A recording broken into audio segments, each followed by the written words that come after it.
Que Dieu vous bénisse de partout. J'espère que vous allez bien et vous avez à passer une bonne semaine, un bon début de mois de février par la grâce de Dieu. Amen. Amen. Que Dieu soit béni. Amen. Amen. Nous sommes dans la continuité de notre pensée de l'année sur la dépendance totale à Elohim. Nous allons lire notre texte de base dans Jean chapitre 15, le verset 4 au verset 7. Lis avec moi la parole de Dieu dans Jean chapitre 15, verset 4 à 7. La Bible dit, « Demeurez en moi, et je demeurerai en vous, comme le sarment ne peut lui-même porter de fruits, s'il ne demeure attaché au cep. Ainsi, vous ne le pouvez non plus si vous ne demeurez en moi. Je suis le cep, vous êtes les sarments. Celui qui demeure en moi et en qui je demeure porte beaucoup de fruits, car sans moi, vous ne pourrez rien faire. Si quelqu'un ne demeure pas en moi, il est jeté dehors. Car les sarments, comme les sarments, et ils sèchent. Puis on ramasse les sarments et on les jette au feu et ils brûlent. Si vous demeurez en moi et que mes paroles demeurent en vous, demandez ce que vous voudrez et cela vous sera accordé, parole du Seigneur. Amen. Qu'il te plaise de prendre le contrôle de toutes choses en ces lieux, que nous puissions disparaître, que toi tu apparaisses, que tout esprit reste soumis à l'autorité de Jésus-Christ parce qu'il est Seigneur à la gloire de Dieu. Au nom puissant de Jésus, nous disons Amen. Amen. Encore une fois, bon dimanche et bienvenue dans la présence de Dieu. J'aimerais attirer notre attention sur cette lecture parce qu'il y a un mot qui revient 5 fois dans ces passages que nous venons de lire. C'est le verbe demeurer. Au verset 4, il le dit 2 fois. Il dit demeurez en moi, 1, et je demeurerai en vous, 2. Au verset 5, il va encore dire celui qui demeure en moi, ça fait 3. Et en qui je demeure, ça fait 4. Au verset 6, il dit encore si quelqu'un ne demeure pas en moi.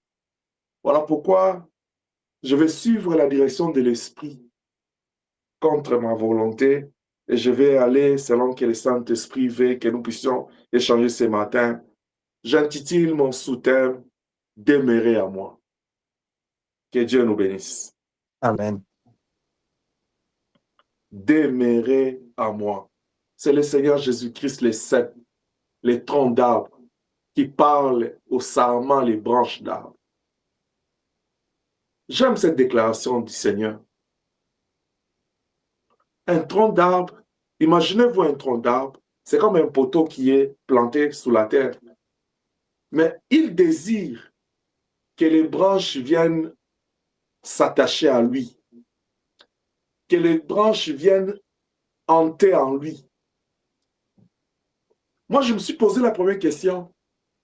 Quelle responsabilité que le Seigneur prend de transporter ces fardeaux? Dans Matthieu, il dit, venez à moi, vous tous qui êtes fatigués, chargés, je vous donnerai du repos, n'est-ce pas? C'est-à-dire, chaque branche, quand il s'approche de Dieu, c'est un fardeau.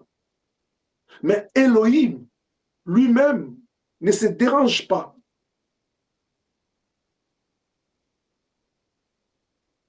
Le Seigneur lui-même ne se dérange pas. Il accepte, il se dispose à transporter chaque personne comme fardeau. Pendant qu'il est dit ici, il n'est pas encore allé à la croix, il n'est pas encore à Gethsémane, il n'a pas encore transporté la croix pour aller à Golgotha. Parce que la croix là qu'il a portée, c'est le symbole de toute l'humanité, des fardeaux de toute l'humanité. Au moment où il porte la croix, il démontre publiquement à l'humanité, publiquement, que je suis capable de transporter tous vos fardeaux parce que je suis le vrai Dieu créateur. C'est ce Dieu-là qui est capable, c'est ce Dieu-là qui est responsable, c'est ce Dieu-là qui est puissant, qui qui est l'homme des solutions. Certainement, la Bible a raison de dire rien n'est impossible à lui, parce qu'il est au-dessus de tout. Il a le poids de transporter le monde entier sur lui, parce que c'est lui le Père. Il assume bien sa responsabilité de Dieu, sa responsabilité de Père, sa responsabilité de Créateur, sa responsabilité de Sauveur. Gloire soit rendue à Dieu. Il s'engage encore ici en disant, demeurez en moi et je demeurerai en vous. C'est tronc d'arbre. Il ne se soucie pas du poids des branches. Parce que, comme vous le savez, les branches, à lui seul, ils portent trois parties. Il y a la partie là du bois, si on peut dire la partie bois, si je peux le dire comme ça. Il y a les feuilles et il y a le fruit. Il y a la semence. Quand même, ça pèse. Vous voyez, même quand tu regardes juste les manguiers, au moment où ça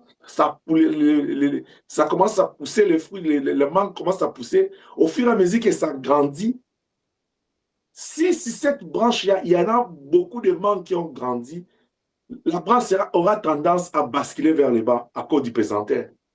Mais regarde, il nous dit, venez à moi, tout ce qui est fatigué, chargé, moi je vais vous donner repos. C'est-à-dire, lui, il se dispose à prendre tout nos charges sur lui.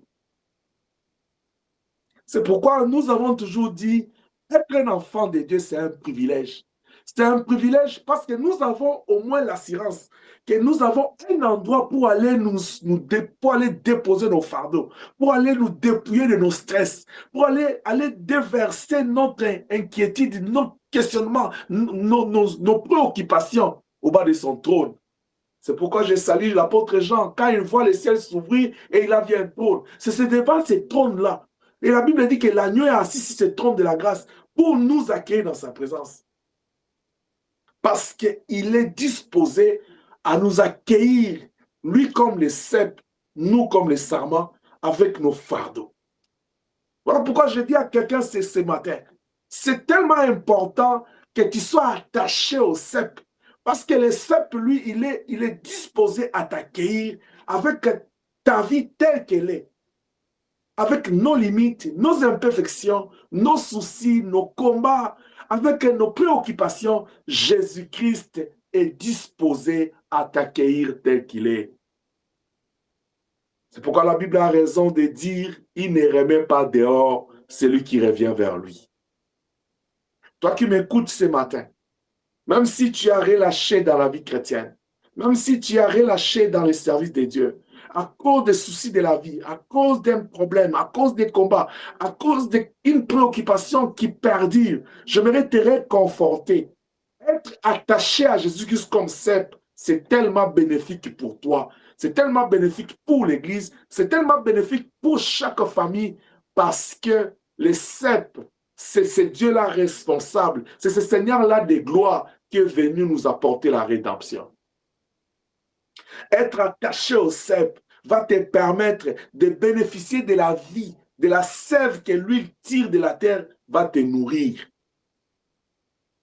C'est pourquoi il dit, si vous demeurez en moi,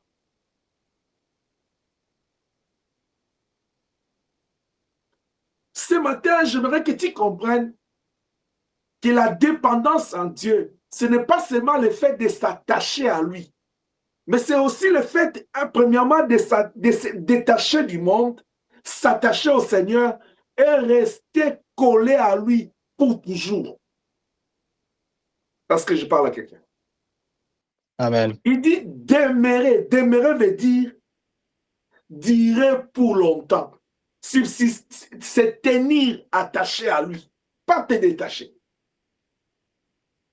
Il dit si vous prenez l'option de demeurer à moi, de rester attaché à moi, pas seulement d'être attaché, mais de rester attaché à moi. Moi, le Seigneur, première chose, il dit je demeurerai en vous. Je suis en train de dire à quelqu'un, la dépendance spirituelle ou naturelle à Elohim est fonction. C'est toi qui influences la présence de Dieu dans ta vie. C'est toi qui influences l'action de Dieu dans ta vie. C'est toi qui influences la visitation de Dieu dans ta vie. C'est toi qui influences ton intimité avec Dieu, ton attitude. tes actions, tout ce que toi tu fais, en commençant par la pensée, l'expression, les comportements, ça va déterminer les comportements de Dieu. Il dit, si toi tu demeures, moi aussi je vais demeurer en toi. C'est pourquoi l'apôtre Paul, il a raison quand il dit, n'attristez pas le Saint-Esprit. C'est-à-dire, vous voyez que c'est notre responsabilité de conserver cette intimité avec Dieu. C'est notre responsabilité de demeurer attaché au Seigneur. Parce que si nous demeurons attachés à lui, lui sera aussi, il demeurera attaché à nous. Si nous prenons l'option de les quitter, Dieu aussi va quitter nos vies parce qu'il va respecter notre point de vue. Or, nous avons démontré qu'il est important. Nous avons démontré l'importance de dépendre à Dieu. Parce qu'en réalité, dans l'homme, c'est le souffle puissant. Tu peux oublier toute importance sauf celui-là. Sauf celle-là plutôt. Parce que c'est la première, la plus grande, c'est la plus importante. En réalité, dans l'homme, c'est le souffle de Dieu Tout-Puissant. Parce qu'il arrive à l'homme des fois de croire, le fait de dormir, le fait d'avoir un travail, le fait d'avoir une vie, le fait d'avoir un compte, le fait d'aller chaque matin, aller travailler, être payé chaque 2 semaines ou 1 mois, il se dit, ce sont mes efforts. D'ailleurs, la Bible dit, c'est la sueur de ton front que tu mangeras. Mais avant d'aller faire sortir cette sueur, il y a quelque chose, il y a une condition qui doit être remplie. C'est le souffle de vie. C'est le souffle de Dieu Tout-Puissant. Si Dieu retire ce souffle en toi, d'où viendra la force? D'où viendra le mouvement? D'où viendra la vie pour aller chercher cet argent? L'homme de Dieu a dit ici, bénissons le Seigneur, parce que dans nos familles, personne n'a perdu quelqu'un dans sa maison. Vous voyez, quand quelqu'un meurt, il n'a pas le souffle de vie, il ne peut rien faire. Il ne peut rien entendre, rien contrôler. Il ne peut pas converser avec ce monde physique parce qu'il n'existe plus ici. Mais nous bénéficions de ce souffle de vie chaque matin parce que Dieu les renouvelle. Cela ne veut pas dire que quand je me réveille, parce que je vais aller travailler, parce que c'est moi qui est en train de défier la neige, le froid, la chaleur, je suis en train de défier les conditions de vie difficiles dans les pays où il y a des difficultés de déplacement, c'est que c'est ma force à moi. C'est pourquoi j'aime Élisée quand il dit à Dieu, ouvre les yeux de ses serviteurs, qu'ils voient les milliers des anges qui nous entourent. Même quand tu sors et que tu travailles, tu rentres, est-ce qu'il t'est déjà arrivé à imaginer le nombre de risques que le Seigneur t'a épargné en allant seulement? Je me rappelle un jour, ma fille Ness disait, papa, je ne pouvais pas m'attendre que moi faire un accident. Donc, c'est-à-dire, quand tu démarres l'auto, là, tu dis, je conduis, du full, je vais arriver là où je pars et je vais rentrer. Est-ce que tu comprends le nombre de protections que Elohim a assurées tout au long du chemin? Parce que la Bible dit, ton adversaire, le diable, il rôde tout autour. Le diable n'est pas quelqu'un, si il prend son javelot, il lance tant à 10 heures et que ça te rate, il dit, bon, je l'ai raté. Non. Lui, il continue, il en a pas. Lui, il ne fait que tirer. Il dit, bon, vous là, équipe de numéro 4, vous avez loupé 5, prenez contrôle. Il est arrivé déjà 1 kilomètre de chez lui. Mettez encore des pièges là-bas. Tu pas lu dans la parole de Dieu que Pierre, quand il a été arrêté, la Bible dit, il a été arrêté et sa porte de la prison était fermée. On a mis 4 barrières de 4 soldats. Ça veut dire quoi? Si Pierre, tu fais un effort d'échapper à la première barrière, la deuxième barrière fait quoi? T'attends. Si tu fais encore l'effort d'échapper à la deuxième, tu n'échapperas pas à la troisième. Si tu fais un effort d'échapper à la troisième, la quatrième t'attend. Le temps là que tu as franchi première, deuxième barrière, on va faire l'appel au secours du dehors. C'est en d'autres termes aussi. Si tes gens là qui sont dans la maison de prière, ils osent venir attaquer la prison, s'il échappe, il a franchi la première barrière qui est à l'extérieur. La deuxième barrière va allaiter le troisième, le quatrième. il y aura déjà un message au central pour dire nous sommes attaqués. C'est-à-dire, il est bien sécurisé. Le diable est très bien organisé. Est-ce que je parle à quelqu'un? Quand nous dormons là, nous dormons toute la nuit. Lui, il ne dort pas. Et vous pensez que le diable ne dort pas pour blaguer? Non.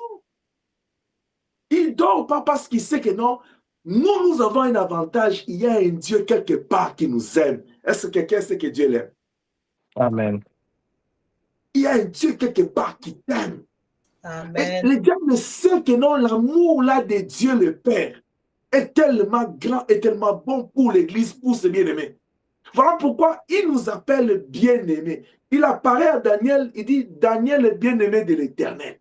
Il dit encore dans sa parole, cela se réveille très tôt et il dort très tard, il mange le pain de la souffrance, pourtant que Elohim prépare cela pour ses bien-aimés. Le diable connaît que tous ceux qui sont en Christ, tous ceux qui se sont attachés et ont pris l'option de demeurer attachés au sceptre, ce sont les bien-aimés de Dieu. Voilà pourquoi si vous allez plus loin dans verset 15, il dit aux disciples, il dit, je vous appelle plus esclaves. Je vous appelle plus serviteurs. Maintenant, je vous appelle des amis. Parce que je vous ai appris tout. Il n'y a plus de secret entre moi et vous. Vous êtes des bien-aimés. Oh, quelqu'un soit dans la joie ce matin. Parce que l'option que tu as prise de t'attacher au sceptre qui est le Seigneur et d'y demeurer fait de toi un bien-aimé du Seigneur. Que Dieu te bénisse. Amen. Amen. Ce matin, il te dit, il est important pour toi de demeurer en lui, de demeurer dans sa présence, de demeurer dans sa parole, parce que ce sont des choses qui sont importantes pour lui. Il dit, demeurez en moi et je demeurerai en vous. Comme le sarment ne peut de lui-même porter des fruits. Première importance de rester attaché et demeurer. Il dit, si vous demeurez en moi, vous, et que moi, je vais venir demeurer aussi en vous. À ce moment-là, ça sera comme le sarment ne peut jamais porter de fruits s'il est détaché du sceptre. Tu veux briller? Parce qu'on nous a prêché toute l'année de briller comme des flambeaux. Tu ne peux pas briller sans être attaché au sceptre, sans demeurer dans le Seigneur, sans rester attaché à lui. Oh, tu veux l'élévation? Tu ne peux pas être élevé sans être attaché, demeurer attaché à lui. Parce que c'est lui qui a souhaité, qui a promis que mon serviteur s'élèvera, il montera plus haut. Si tu veux l'élévation, c'est lui qui a promis à Abraham la grandeur. C'est le même Dieu. Tu dois être attaché et demeurer attaché à lui. Parce que toi, tu es une branche, tu es un sarment. Et tu es appelé à porter des feuilles et à porter des fruits. Comme il est de la responsabilité de l'arbre d'être planté sous la terre et de recevoir, d'aller soutirer la sève, la nourriture importante pour sa vie. Psaume chapitre 1, il nous dit quoi? Il dit, c'est comme un arbre planté auprès des eaux. Parce que l'arbre a besoin de l'eau pour vivre. Si le tronc d'arbre a besoin de cet endroit-là, toi aussi en tant que branche, le seul endroit que tu as besoin, c'est d'aller t'attacher au tronc. Quand tu demeureras attaché là, le Seigneur demeurera en toi. N'est-ce pas qu'il est écrit, avec Dieu, nous ferons des exploits et Dieu écrasera nos ennemis. Le combat que tu dois mener cette année, c'est de veiller à ce que tu restes attaché et demeurer au Seigneur. Collé à lui, toujours. La première des choses sur laquelle tu dois veiller cette année, avant même de penser à l'argent, avant de penser à quoi que ce soit, pense d'abord à ton intimité avec Dieu.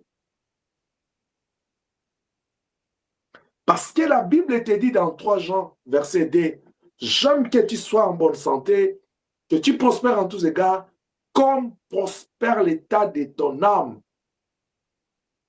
Or, l'état d'âme ne prospère que quand tu es attaché, que tu restes demeuré au sceptre qui est le Seigneur. Parce que c'est Dieu qui nourrit notre âme. Est-ce que je parle à quelqu'un? Amen. Alors, pose-toi la question de savoir, c'est quoi ta connexion? C'est quoi la connexion que ton âme a avec le Seigneur? Est-ce que c'est une connexion définitive pour toujours ou c'est une connexion momentanée, spontanée? C'est-à-dire, c'est pour un temps, ou bien quand ça te vient à l'esprit, tu te connectes. Ce matin, le Seigneur nous rappelle que si nous demeurons en lui, lui va demeurer en nous. C'est alors que, comme le sarment qui reste attaché au cep, il portera des fruits. C'est alors que nous pourrons aussi porter des fruits si nous demeurons en lui. Même quand Galates 5, 17 à 21 nous dit « Marchez selon l'esprit et vous n'accomplirez pas les délits de la chair, les fruits de l'esprit sont. » Tu ne peux pas porter ces fruits de l'esprit si tu n'es pas attaché et que tu demeures au cep. Parce que le cep, c'est lui qui donne la vie aux branches et à la branche, et la branche donne la vie aux feuilles et aux fruits. Pour qu'on voit que il y a des mangues sur cet arbre, il faut que les manguiers produisent des fruits, les mangues. Pour qu'il ait des mangues, il faut que la branche soit attachée au tronc et qu'il puisse soutirer la sève et vivre. Souviens-toi de ce que nous avons dit l'autre fois. Ta renommée dépend de la renommée de Dieu dans ta vie.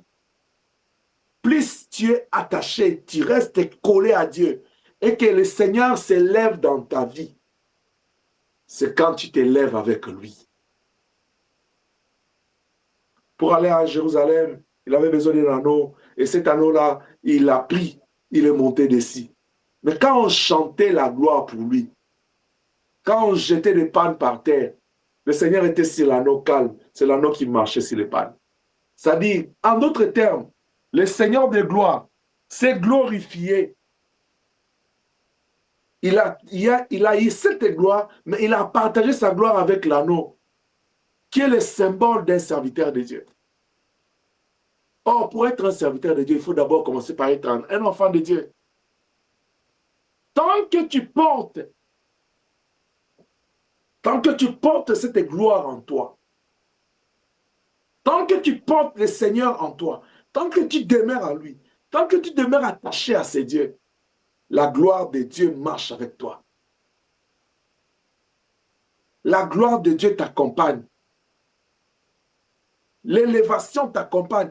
Tu partages avec lui. C'est pourquoi il n'a pas honte de nous appeler ses frères et de nous appeler ses co-héritiers. Parce qu'il nous fait prendre part à son héritage, à sa richesse, étant donné que nous avons ouvert nos cœurs, nous lui avons donné accès. C'est comme je disais au Lionceau hier, quand je leur parlais de Pierre. Pierre a travaillé toute la nuit, il n'a rien eu. Mais quand le Seigneur est venu, parce que Pierre a laissé les choses, comme vous avez l'habitude de dire, laisse faire, il a laissé les choses se faire à la manière de Christ. Christ qui vient entrer dans sa barque, il n'a pas demandé sa permission, il est entré. Il a fallu que Pierre laisse le Seigneur entrer dans sa vie pour qu'il puisse au final vivre la pêche miraculeuse. Si Pierre avait dit non, quitte ma barque sous la colère du fait qu'il n'a rien eu ces jours-là, je ne fais pas de ma barque. Qu'est-ce qui allait se passer? Il allait rentrer main vide chez lui. Je vais ouvrir une petite parenthèse pour parler aux parents. J'ai dit quelque chose aux enfants hier, que quand Pierre, le Seigneur est entré et a monté sur la barque de Pierre, Jésus n'a pas demandé la permission à Pierre. La seule chose à faire le Seigneur, il a trouvé des barques, il est monté sur une barque qui était à Simon. Il n'a pas demandé sa permission. Il n'a pas demandé son opinion. Est-ce que puis-je monter, s'il te plaît? Il est tendu. La seule chose que le Seigneur demande, il dit à Pierre, avance un peu. Il ne demande même pas. Est-ce que tu peux avancer un peu, s'il te plaît? Non. Il dit, avance. Quand il a fallu avancer dans les eaux profondes, il dit encore à Pierre, avance dans les eaux profondes. Quand il a fallu jeter le filet, jette le filet. J'ai dit aux enfants, hier, je leur ai donné un conseil en tant que père. chaque fois que vous serez sous une autorité. Parce que nous, la jeunesse, on a toujours l'habitude de dire, il n'a pas demandé mon opinion, il n'a pas tenu compte de mon opinion. Je leur ai demandé, montrez-moi là où le Seigneur avait demandé l'opinion de Pierre pour sa propre barque. Alors, ce matin, j'aimerais dire aux parents ceci. Il y a une différence entre tenir compte de l'opinion de l'enfant et écouter l'opinion de l'enfant. Ça, c'est des choses que j'aimerais faire la différence. Ce que je dis aux enfants, qu'ils ne mettent pas dans leur tête que vous, les parents, vous êtes obligés de tenir compte de leur opinion. Quand on dit tenir compte, ça dit prendre en compte. Mais j'aimerais, avant d'avancer, vous dire, chers parents, vous voyez vos enfants là, il faut avoir confiance en eux, parce que c'est votre sémence, parce que c'est votre éducation. Ils ont des choses qu'ils peuvent connaître parce qu'ils sont allés à l'école. Nous, quand on avait étudié, l'éducation c'était à un niveau. Il y a des choses qui ont évolué. Il y a d'autres informations que vous ne pouvez pas avoir, qui peuvent être bonnes ou mauvaises, mais à l'école, ils savent ça. Je vais donner un petit exemple. Quand toi, tu as été à l'école, est-ce qu'on t'a parlé de l'éducation sexuelle en maternelle ou à l'école primaire, chers parents? Automatiquement, je réponds non, à moins que tu vives dans l'époque de 1261. Il n'y en avait pas. Mais à cette époque-ci, il y a. Il faut toujours chercher à savoir, sur un point, qu'est-ce que l'enfant connaît, pour savoir si ce qu'il connaît est bon ou mauvais pour l'aider. C'est pourquoi il faut faire parler vos enfants beaucoup. Est-ce que je parle à un parent? Créer la communication. Chaque fois que l'enfant vient de l'école, allez chercher à savoir qu'est-ce qu'ils ont appris, comment ça s'est passé sa journée. Ne restez pas seulement, tu es rentré, la nourriture est là. Non. Qu'est-ce qui s'est passé là-bas? Parce qu'en dehors du fait que vous avez la responsabilité, on vous fait des rapports en ligne par les enseignants. Il peut y avoir aussi qu'il y a un rapport qui n'est pas correct. Demandez à l'enfant de parler. Parce que vous savez, quand vous avez l'habitude de parler à vos enfants, vous cultivez un lien de confiance entre vous et l'enfant sera obligé, même quand il fait des erreurs, il te dit. C'est important pour toi en tant que parent. Je me répète, j'ai dit aux enfants qu'ils ne mettent pas dans leur tête comme si c'est une obligation ou que c'est un acquis. Il n'a pas tenu compte de mon opinion. Alors, maintenant, la question serait déjà de savoir c'est quoi cette opinion-là. Voilà pourquoi, vous les parents, nous les parents, nous avons la responsabilité de connaître au moins l'opinion de l'enfant. Juste de connaître. Pour connaître ça, il faut juste l'écouter, lui donner l'oreille.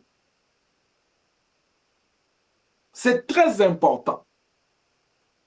Parce que si son opinion n'est pas bonne, tu vas l'aider à comprendre que non, ce que tu dis là, ce n'est pas bon. En tant qu'enfant de Dieu, voilà ce que la Bible dit. Ou bien en tant que le bon sens, les valeurs humaines, voilà ce que tu ne peux pas faire. Mais si tu n'as pas le temps d'écouter même son opinion, c'est très dangereux. Parce qu'il va commencer à garder ces choses. Il dit, lui-même là, même si je lui dis, il n'a pas le temps pour m'écouter. Créer des temps de parler avec les enfants, de les écouter, d'aller les chercher dans leur coin, dans leur zone de confort, dans leur niche. Faites-les sortir là-bas. C'est ça l'amour d'un père, l'amour d'une mère, l'amour des parents. Allez-y avec ça. Maintenant, quand ils vous donnent leur opinion là, il peut arriver que non, ce qu'il dit là est bon. Ça. Vous savez pourquoi? Si tu as l'habitude d'écouter ton enfant et de prendre ses opinions positives en considération, ça met l'enfant en confiance.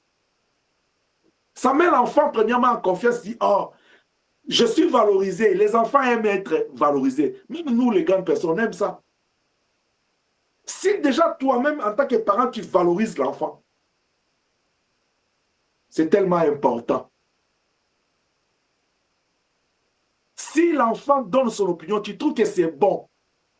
Comme moi j'ai l'habitude de dire, si tu viens me dire quelque chose en tant qu'enfant, je trouve que non, ce n'est pas contre la parole de Dieu. Ce n'est pas nuisible pour toi. Et ça ne va pas détruire la communion en famille. Si j'ai les moyens, je te donne. Si tu me dis que non, je vais aller y faire une semaine à Guatemala. Pas. Si je trouve qu'il n'y a rien de mauvais là-dedans, je t'encourage à le faire. Parce que pour moi, la confiance la confiance en soi pour l'enfant, c'est très important. L'autonomie de l'enfant, c'est très important. L'épanouissement pour l'enfant, c'est très important. Je vais continuer à citer beaucoup de choses, mais je vais m'arrêter là. C'est pourquoi je vous dis, chers parents, les enfants, ils ont appris hier que ce n'est pas obligatoire, vous n'êtes pas obligé de prendre en compte leurs opinions. Mais je dis, pas toujours. Si tu parles avec ton enfant, surtout, vous devez connaître les capacités de vos enfants, dans quel domaine ils sont forts. Ça peut être un plus pour vous.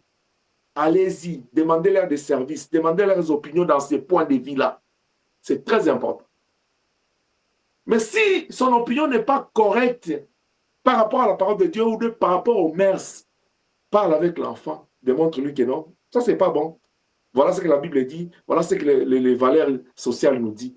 Si aussi son opinion n'est pas bonne pour le moment, tu dis, ah, ça c'est une bonne idée, mais pour le moment là, avec ce qu'on a planifié, voilà ce qu'on va faire. Ça c'est parler dans la paix. Mais au moins, l'écoute. J'aimerais vraiment qu'on fasse une part des choses entre l'écoute et prendre en compte. Parce que les enfants, ils ont besoin d'être écoutés. Toute personne a besoin d'être écoutée. Que celui qui a les oreilles, écoute ce que l'Esprit dit à l'église ce matin. Que Dieu nous bénisse. Je ferme cette petite parenthèse et je rentre dans ce que j'étais en train de dire. Je suis le cep, vous êtes les sarments. Celui qui demeure en moi et en qui je demeure porte beaucoup de fruits, car sans moi, vous ne pourrez rien faire. Il insiste encore. Il dit, regardez, si tu demeures, il y a une condition, il dit, celui qui demeure en moi et en qui je demeure porte beaucoup de fruits. Tu as porté beaucoup de fruits dans ta vie. Le fruit là, c'est l'image de la bonne santé, de la prospérité, de la postérité, de l'élévation, de la gloire, l'épanouissement ministériel. Tu veux aller loin dans la vie, demeure en lui. Ne sois pas seulement attaché, mais reste attaché en lui. Parce qu'il dit quelque chose, sans moi, vous ne pourrez rien faire. C'est là où je dis encore. Ce n'est pas le fait que je me réveille le matin que je n'ai pas besoin de Dieu. Dis à ceux qui pensent comme ça que c'est une erreur et une aberration. À ceux qui pensent que non, nous qui cherchons Dieu, c'est parce qu'on n'a pas, c'est parce qu'on est pauvre. C'est une erreur. Parce que Dieu est même, Dieu, c'est lui-même la source de notre existence. On n'a même pas besoin de le chercher, mais on a besoin de rester en lui pour vivre. Celui qui comprend que son existence est l'œuvre de Dieu, il n'a pas besoin de chercher Dieu. Il a juste besoin de demeurer en lui. Parce qu'il comprend que non, si je vis, si je fonctionne, c'est grâce à ces dieux. Est-ce que je parle à quelqu'un? Amen. Peu importe ce que tu es, bien-aimé, peu importe ce que tu as, peu importe là où tu es rendu dans la vie, peu importe dans quel pays où tu habites, Dieu est au-delà des frontières, au-delà des temps, au-delà des circonstances, il est au-dessus de tout. Rien ne peut t'amener à s'en passer de Dieu et à les négliger. Voilà pourquoi Paul dit dans Romains, il dit, qu'est-ce qui me séparera de cet amour de Dieu? Parce que ce matin, le Seigneur nous dit de demeurer en lui. Alors, j'aimerais que nous nous posions une question.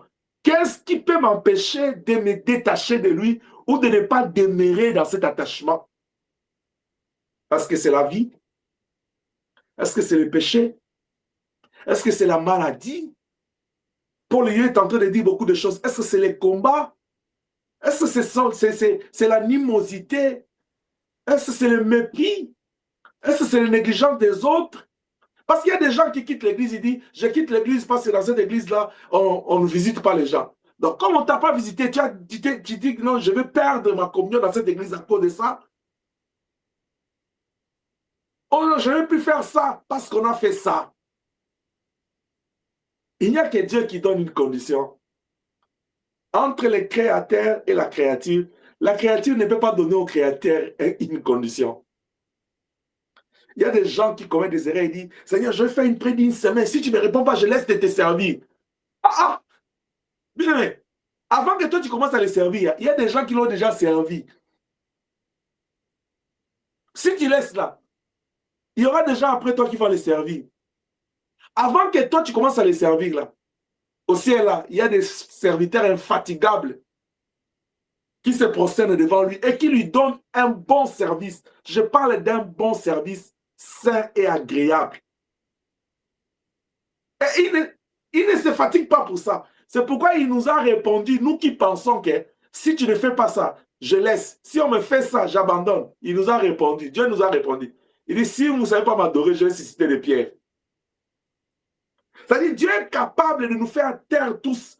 Mais il suscite des pierres. Nous avons appris que les pierres ne parlent pas. Mais Dieu est capable un jour de faire parler les pierres. Est-ce que quand Moïse était sur ces territoires-là, en train de paître les troupeaux, il savait que non, derrière lui, il y aura une voix qui va sortir du buisson? Non. Ce jour-là, Dieu a démontré au monde qu'il est capable de faire parler même dans les eaux. Sa voix peut sortir là. Si tu demeures au Seigneur et que le Seigneur demeure en toi, tu porteras beaucoup de fruits. Ce que tu désires être, ce que tu espères être, ce que tu veux être, ce que tu aspires, tu peux atteindre que si tu restes attaché, demeurer attaché au cep. Si vous demeurez en moi et que mes paroles demeurent en vous, demandez ce que vous voudrez et cela vous sera accordé. Vous voyez? Là maintenant, il parle clairement. Il dit, si vous demeurez en moi, moi qui? Il dit, mes paroles. La dépendance en Dieu, nous l'avons dit les jours passés, c'est être attaché à sa parole et demeurer dans sa parole. Parce que dans la parole de Dieu, la Bible nous dit, le Seigneur, Dieu est sa parole. Et la parole de Dieu est esprit et vie. Quand tu demeureras dans la parole de Dieu, quand tu demeureras dans le Seigneur, sa parole, cette parole-là va mettre en toi un esprit. Et cet esprit-là, c'est l'esprit qui est au-dessus de tous les esprits. C'est l'esprit qui a le contrôle sur tous les esprits. Parce que Dieu, c'est le maître des esprits. S'il y a des esprits dans ce monde, c'est l'esprit de Dieu qui est au-dessus de tout. Et quand toi tu vas recevoir la parole, rester attaché à cette parole, comme les chrétiens de Béret, tu développes un sentiment plus noble par rapport à la parole de Dieu. Cette parole-là va transmettre en toi, va déposer en toi l'esprit supérieur que Daniel avait. Même si on te jette dans la fosse au lion, parce que l'esprit de l'animal est soumis à l'esprit de Dieu, tout esprit va se soumettre devant toi. Est-ce que je parle à quelqu'un?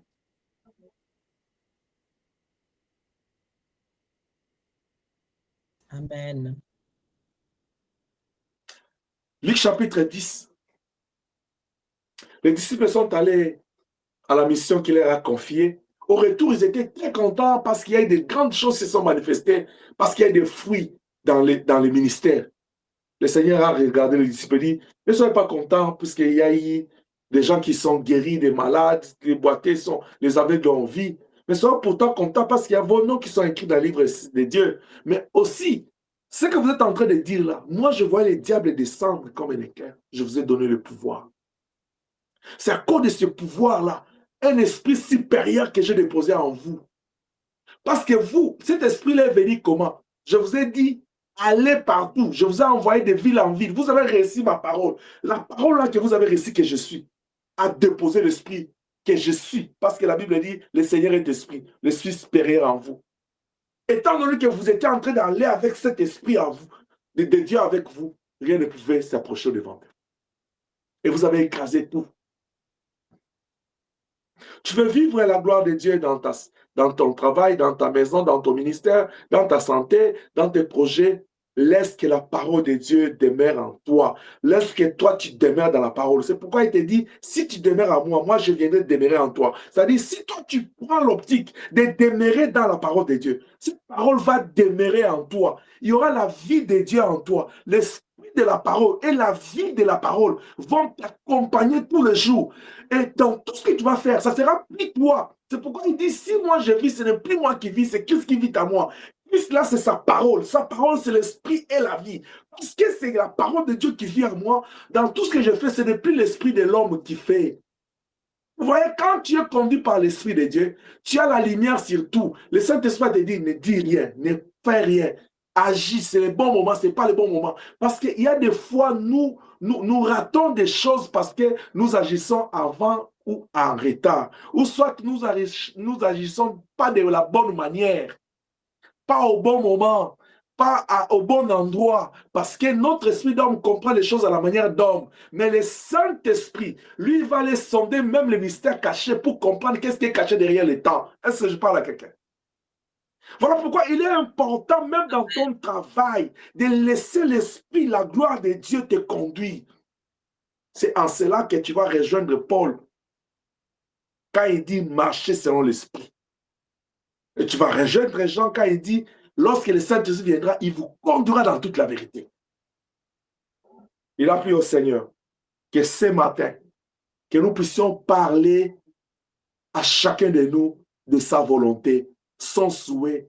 Le désir de Dieu ce matin, c'est que chacun demeure attaché au cep, qui est Jésus-Christ. Et Jésus-Christ est sa parole. Que tu sois resté attaché à la parole de Dieu. Que dans ta vie, que tu aies toujours la soif, la faim de la parole. Comme le Seigneur l'a dit dans Jean 4, 34, il dit, ma nourriture, c'est de faire sa volonté, d'accomplir son œuvre. Faire sa volonté, là, la parole de Dieu. Mais pour accomplir sa volonté, il faut que tu la connaisses. Voilà pourquoi tu dois être avide, avoir de la parole de Dieu. La cupidité, là, pas de l'argent, mais tu as la soif, la faim de la parole de Dieu. Parce que tu te dis, la parole de Dieu, c'est Dieu lui-même. Dans la parole abonde en moi, il y a l'esprit qui augmente, il y a la vie qui augmente. Et rien ne peut me ravir cette vie. Et rien ne peut dominer la vie de Dieu en moi. Si tu demeures en Dieu, Dieu va demeurer en toi. Quelqu'un qui a soif de demeurer avec Dieu, c'est celui qui veut que Dieu demeure avec lui toujours. Et l'importance que Dieu demeure dans ta vie, tu vas produire des fruits, tu vas vaincre dans les combats. Même la nuit, quand toi tu dors, quand tu vas dormir, mais Dieu, la vie de Dieu ne va pas dormir en toi. La vie de Dieu va vivre avec toi. Les gens qui ont expérimenté cette dimension de choses que je vous dis ce matin, ils ont déjà expérimenté une fois dans la nuit. Ils dorment et ils prient. Ils se réveillent comme ça, il est dans la prière. Mais tu as déjà traversé ça une fois. Mais où est-ce que c'est passé? C'est parce que tu as relâché dans ton intimité avec Dieu. Toi, tu étais quelqu'un quand tu dors dans le sommeil. Tu es en train de livrer le combat. Quand tu te réveilles, soit tu es en langue, soit tu es en prière forte. Tu te sens dans un autre état. Où est-ce que tu es parti? Je te parle. Tu m'écoutes ce matin. Où est-ce que tu es parti? Tu as commencé avec l'esprit. Là, tu es dans la chair. Tu commences à dormir et tu te réveilles fatigué. Tu commences à dormir. Tu te réveilles comme ça, fâché le matin. Tu commences à dormir. Tu te réveilles comme ça. Tu n'as même pas les mots pour dire merci à Dieu. Où est-ce que tu es rendu ce matin? Retourne vers lui. La vie spirituelle n'a pas d'arrêt, n'a pas de pause. La vie physique a des pauses. Quand il est 22h, tu sens le corps fatigué parce que tu as beaucoup donné, tu dois te reposer, tu as mangé, le métabolisme et tout. C'est correct. Mais la spiritualité n'a pas de pause.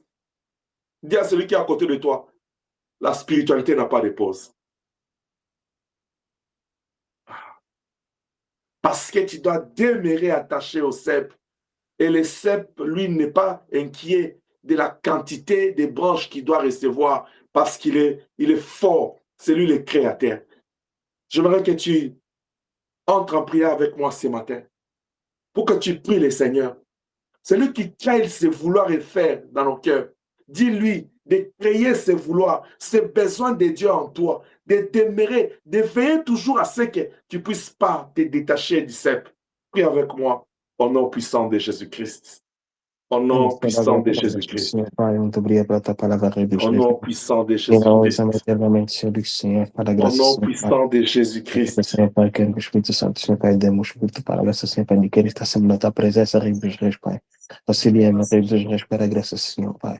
Merci Jésus parce que tu es puissant. Para a graça, Merci Senhor Pai. Jésus parce que tu es Para bon. Merci Jésus parce que tu ne changes pas. Merci Seigneur. a presença, Senhor Te Pai, rendons gloire sempre ce ligados matin para pour tout ce que tu as accompli. Senhor Pai. Te magnifions parce que tu es Seigneur. Merci pour ta parole. Senhor, para Seigneur, sanctifie nos cœurs. Sanctifie nos cœurs. para você se possa Sanctifie nos cœurs parce que tu es bon. Sanctifie nos cœurs parce que tu es puissant. Sanctifie nos cœurs parce que tu es le Para même. a graça, Senhor Pai, Sanctifie nos cœurs parce que tu es Seigneur. Sanctifie nos cœurs parce que tu es vivant. Je te loue, je te bénis, mon Seigneur. Je te loue, je t'exalte. Gloire et louange à toi pour ta parole, Seigneur. Sanctifie mon cœur par rapport à cette parole. Sanctifie mon esprit, mon corps, ma vie. Sanctifie ma maison. Sanctifie l'église. Sanctifie chaque fidèle qui a écouté cette parole. Sanctifie l'église. Sanctifie tout celui qui écoute dans cette parole. Dans le nom puissant de Jésus. Et ta grâce découle en ces lieux. Et le Saint-Esprit demeure au milieu de nous. Car nous avons besoin de ta grâce. Sois élevé parce que tu es bon. Au nom de Jésus, je commande à tous ceux qui nous empêchent de demeurer dans ta parole, de demeurer en toi. Que cela fixe nos vies au nom de Jésus. Que le Saint-Esprit augmente en nous l'amour afin que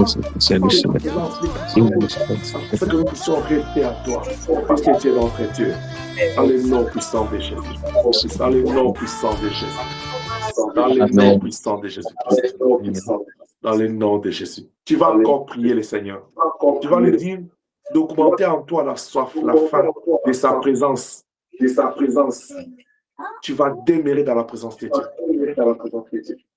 Tu vas implorer que le Seigneur te donne, fasse cette grâce-là. Dis-lui, en dépit du fait que je vais avoir la faim, la soif de ta parole, de ta vie à moi, mais je veux aussi avoir la faim, la soif de ta présence. Je ne veux pas me détacher, je vais demeurer là. Prie avec moi au nom puissant de Jésus-Christ. Au nom puissant de Jésus. Au nom puissant de Jésus. Tu as dit dans Luc, en donnant cette parole, il faut que l'esprit soit relâché. Je chasse l'esprit de relâchement dans l'église. Au nom de Jésus-Christ. Je chasse l'esprit de paresse, de fatigue, de faiblesse spirituelle dans l'église. Au nom de Jésus-Christ. Parce que quand de la fin, nous avons besoin de toi. Toi-même, tu as dit, dans les temps de la fin, je reprendrai de mon esprit sur toute chair. Et donc, il me répond l'esprit de nous. En fait, et t'en as tiré vers ta présence. Dans ta parole, pour que je puisse demeurer en cela, dans ta présence et dans ta parole, c'est là que cela est ta volonté. Je veux nous éloigner de toi. Peu importe les milliers de circonstances, que le désir de demeurer dans ta présence et que ta présence demeure en nous. Reste parce que tu es Dieu. Nous te bénissons parce que tu es Seigneur. Nous t'élèvons parce que tu es vivant. Au nom puissant de Jésus. Au nom puissant de Jésus. Seigneur, sanctifie l'Église. Dans le nom de Jésus-Christ. Que la puissance de cette parole sanctifie notre esprit, âme et corps, afin de nous faire comprendre, de nous amener à saisir l'importance de rester attaché, mais aussi de demeurer en toi. Toi qui es la parole, toi qui es l'esprit, que l'esprit, la vie de la parole demeure en nous. Mais aussi de nous donner la soif et la faim de demeurer dans ta présence. De ne pas quitter ta présence, car loin de toi, il n'y a pas de vie. Que tout ce qui nous empêche de demeurer dans ta parole, de demeurer dans ta présence, libère notre esprit, libère notre âme, libère notre corps, libère nos maisons, libère notre santé, libère nos travaux, libère nos occupations, au nom puissant de Jésus-Christ. Que l'Esprit de Dieu libère l'Église ce matin. Et que le Saint-Esprit accorde à chacun la compréhension de ta pensée de ces jours. C'est dans le nom puissant de Jésus. Je te rends grâce parce que tu es Dieu. Voilà pourquoi avec les saints nous t'acclamons. Parce que tu es Seigneur. Au nom de Jésus-Christ. Amen. Amen. Amen. Que le Seigneur vous bénisse.